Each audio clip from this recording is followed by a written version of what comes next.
Happy New Year. Hopefully, a better New Year for all the people in our industry, for all the people that make our industry the place that it is.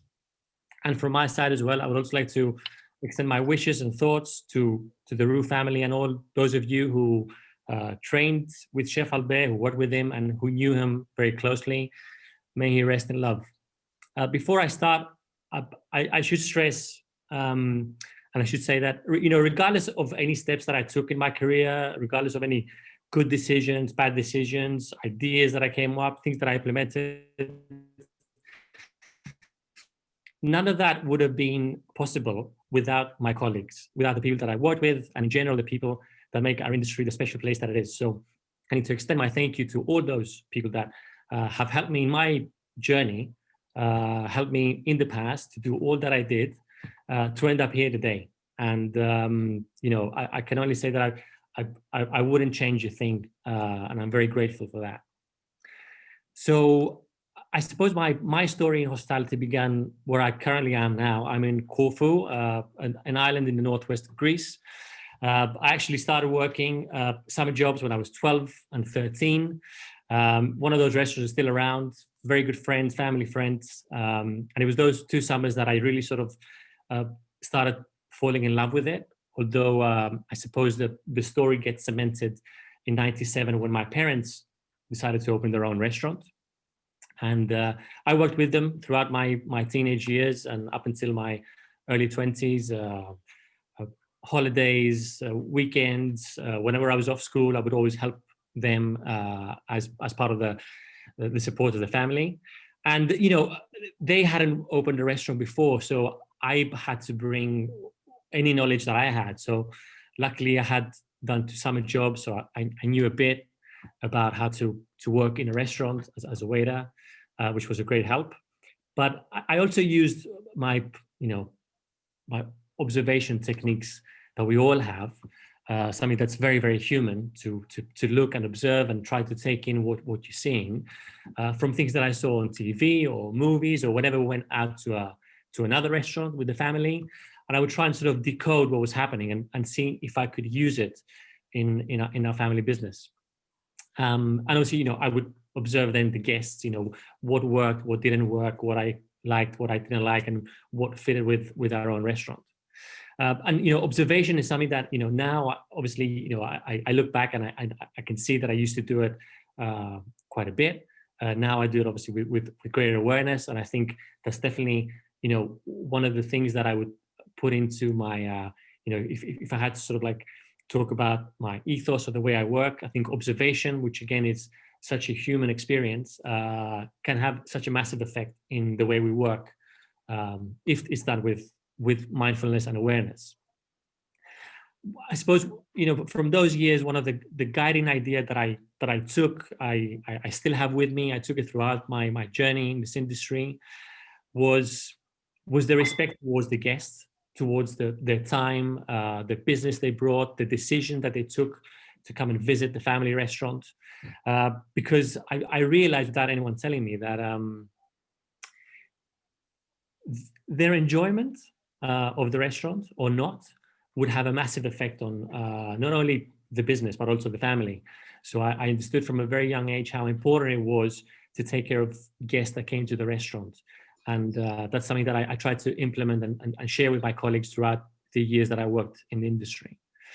So David mentioned that perhaps I should talk through this conversation about inspirations, and I think at this point, and still to this day, my parents are definitely massive part of what inspired me to carry on in the industry, to work hard and become better at it, because of what they did and how they managed to build a business, and the way they sort of put in their heart and soul into cooking and serving and taking care of the guests. And that's something that will always be with me, and I have tremendous respect for what they've done. And I think in hindsight, I can look back and say that what I ended up doing was sort of written already, but obviously you need to take a number of steps. And the second step, following my time in Greece, when I finished school, I went to Dublin. I spent 7 years in Dublin, living, working, studying there. I got to work in a number of different sort of like outlets, cafes, restaurants, big sort of like corporate dining events. Some of them smaller, some of them in houses. So which was great because I get to learn a lot of different aspects of the business. How to organize yourself better, how to work with a much grander team, how to work at with specific sort of time limits that were applied in each place, and also you go from one event to the other. You had to adapt your style quite a bit, because you could go from an event where you were taking care of, let's say, part of a team that took care of 1,000 people to a very sort of private event for like 10, 15 people. So that was great. But it was my time in two small boutique hotels in Dublin. The first one called the Morrison Hotel, where I was given the chance to have my own team, to manage my own little team in the hotel restaurant, which was great. And I never looked back after that. I mean, I went into it thinking, let's see how this goes, because I'd worked for so many years in restaurants, but I'd never had seen it as what would become my calling. But I never looked back. I loved it. I really enjoyed it. It was great. I got to see that all those years of working in restaurants, how I could sort of apply my experience into what I did. And it was at that point that I decided that, okay, if this is going to be my career, if this is what I'm going to do, which I knew from that moment that I'd love doing, I would have to learn from the best, work with the best. And at that time, for me, working with the best was working in a Michelin star restaurant, in that kind of environment, in fine dining. So I started researching and reading about personalities, about teams, about restaurants in the UK, in Ireland, but also internationally, looking at recipes, cooking, and it drew me in. And I knew that sooner or later I was going to end up in London. So it took me another year where I worked in another small boutique hotel, which was great, because it was a fairly new hotel. But all of the guys and the girls that worked in the restaurant, they had worked in a Michelin star restaurant before. So the way they worked, the way they moved, the way they organized the place, the way they cooked, their attention to detail with the food. It was a great preparatory sort of like time for what would be, an amazing 12 years working in the UK, working for Marcus Wareing and Heston Blumenthal. So moving on from Dublin, which was great, I find myself working for Marcus Wareing at the Berkeley Hotel a week after he just closed the restaurant and separated with Chef Ramsay from Petrus. And I mean, that was a baptism of fire. That was a great experience. And I still to this day, I love Marcus. I see him as family, the same way as Heston. He taught me so many things. Of course, it was incredibly tough. It was, a brand new city. It was a totally different style of working. The pressure, the stress, the expectation. But it all helped me, I suppose, become who I am. And if I hadn't worked for Marcus, if I hadn't done those 5.5 years with him, perhaps I wouldn't have worked at the Fat Duck. And with Marcus, you get to become way more professional. You get to work a lot harder. One of the things that I suppose I really took away from that place was, at the face of adversity, trying to find solutions, even when you think that solutions are not there. Try to find solutions to make sure the service runs as it should run. But as there were so many things and so many interactions with Marcus, and as I said, I have a lot of respect for him. But yeah, it was one of those places that if you were not prepared to give 200% of yourself, it would always going to be a bit hard to sort of stay there for a long time. But I was thankful and grateful that I did do it. And post those 5.5 years, I knew that it was time for a move, and I was very thankful that a very good friend of mine, the previous restaurant manager of the Fat Duck, Dimitri Bellos. He said, listen, I said, I'm thinking of moving somewhere. He said, I'm moving as well. So I ended up working at the Fat Duck, which was, that experience changed my life, not only as a professional, because it took me to places that I wouldn't have gone. I met people that I wouldn't have met. I did things that I wouldn't have done. It really elevated my knowledge about restaurants. It gave me a chance to work with some, amazing professionals, to taste amazing food, to travel. But it also changed me as a person, because I ended up, and I'll talk about it later on, up working very closely with Heston, learning a lot more about ourselves as humans, looking to different philosophies and different ways of working, and ultimately, discovering things that we all have. But at the time, before I started working there, I hadn't sort of perhaps interacted with things like, creativity and imagination and fun. These were things that perhaps, were not very prevalent in the past years. But going at the Fat Duck became, being creative and imaginative became, what everyone would do, and the space we had, fostered that sense and that feeling. So many instances in those 6 years that I worked there, from obviously, being very grateful to inherit an amazing team and to work with some amazing chefs, front of house teams, sommeliers, to going to places, as I said, that we wouldn't have gone otherwise. And Dimi reminded me the other day, we got the chance to go and spend some time with the surgical team at St. Mary's in Westminster. And they invited us over to talk about what we can learn from them and what we could learn, what they could learn from us. So we spent time with the surgeons. We did a mock surgery. They showed us videos of surgeries, and then we sort of tried to find threads that connected, two seemingly very, very different disciplines, and how we could learn from each other. And from that program, we also got the chance to work with a Salvador Taylor, and then to delve more into the world of NHS and see, how can the NHS learn from hospitality and so on. So it's experiences like that, and also going to Australia, where we got to move the restaurant from Bray to Australia. That was an amazing feat in itself. And then we got back and we established a brand new service compared to what we used to do before. And it was a way of service, and it was a menus and experience. And Mr. Williams knows very well, because he joined us as well for one meal, where the front of house became center stage of the whole experience. And our staff, our team, did their best to bring the guest into the experience through personalization, through learning about them, through curating an experience to make it more personal and more unique to each guest as much as we could. And it was through those 4.5 years that we got to play so much. We got to be imaginative, we got to be creative.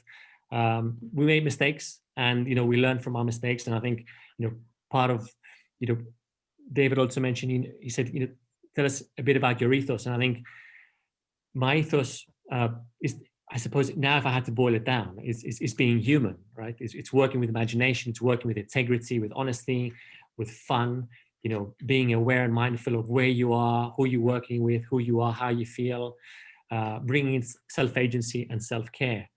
And, it was through that service that we provided that we got to do all those things and much more. And that was a great experience in itself, and sort of led me to then move to France last year, where I got to spend from November up until August when I was with the company.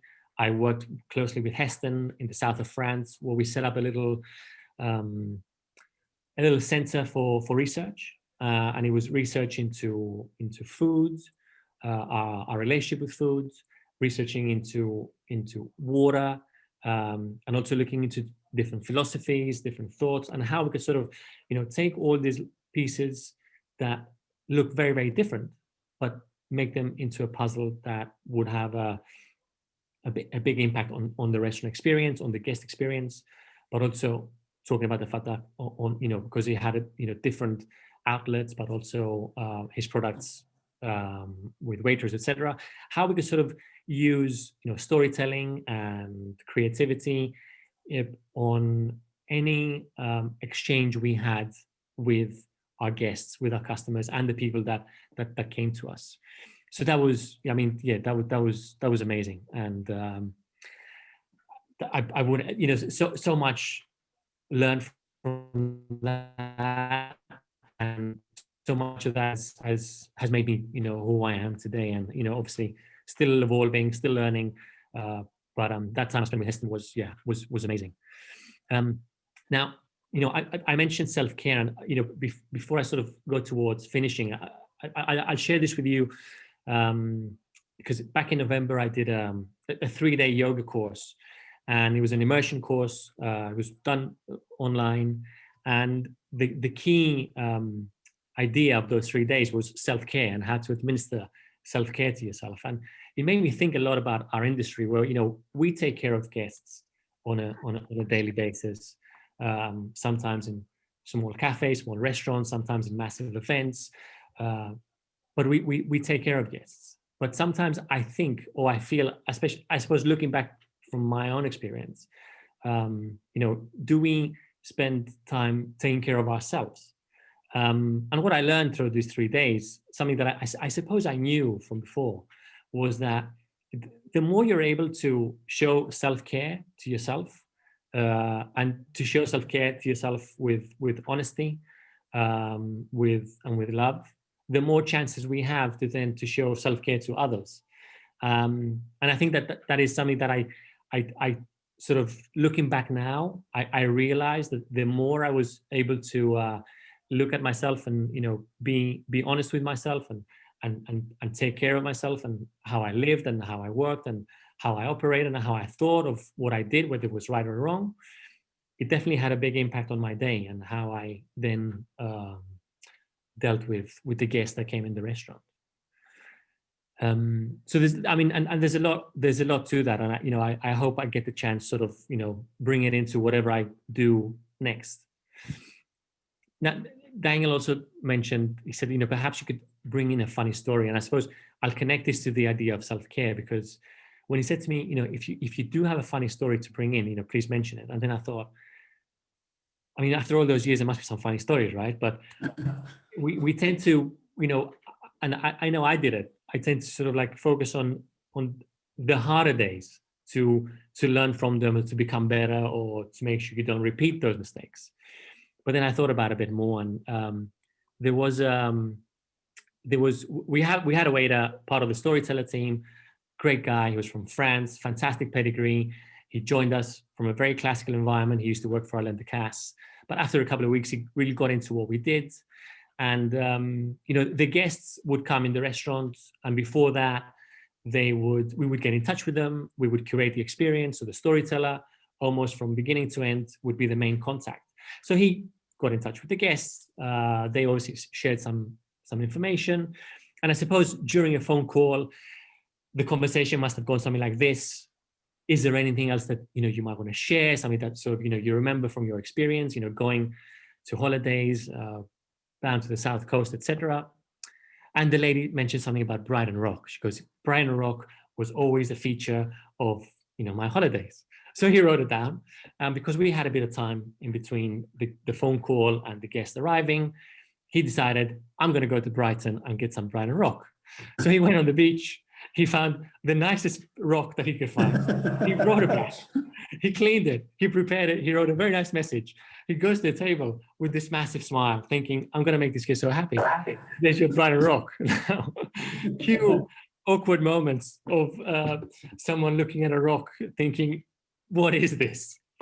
But, thankfully, everyone, all people found, the funny part of these things. It goes to show that even when you have the best intentions, sometimes things go wrong. But I suppose if you remember that, we're only human, and as humans, we have some amazing superpowers, but we also have some amazing vulnerabilities. I think the more we celebrate them, the more we show them, the more we love them, the more real, the more valuable, the more lasting the experiences and the connections we have with our guests will be. So I think I'll finish with that. Thank you very much. I hope you've enjoyed that, and I hope I haven't bored you too much with that. But if you have any questions, please let me know. I'd love to hear from you. Thank you, Dimitri.